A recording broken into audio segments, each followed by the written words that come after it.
6 na pakete ng umano'y shabu at 2 pakete laman ng dried marijuana leaves ang nakumpiska sa drug personality sa bypass operation sa Barangay Dalipawan, Naguilian, La Union. Mahigit sa 18,000 piso ang halaga ng pinagbabawal na gamot.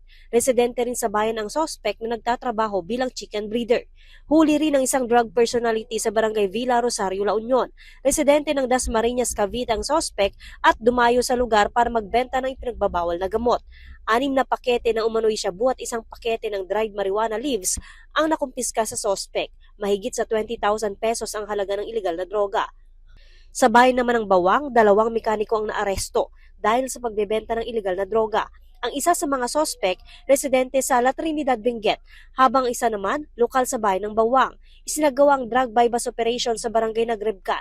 Nagkakahalaga ng mahigit 13,000 piso ang nakuhang ilegal na droga sa mga sospek.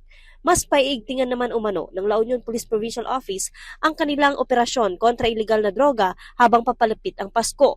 Dahil na rin sa dagsa ng mga bisita na posibleng samantalahin din ng tulak ng ilegal na droga. Alam naman yung kapulisan is wala pong yung holiday nga is pan naman ng mga kapulisan. Full alert naman kami nan sa araw na yun. So we expect na dadami pa yung accomplishment because of full alert status ng mga kapulisan. Nandyan po lahat sila sa operations, nasa kalsada, then nag-PCR activities.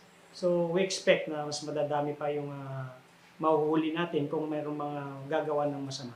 Joanne Punsoy, Balitang Solid North.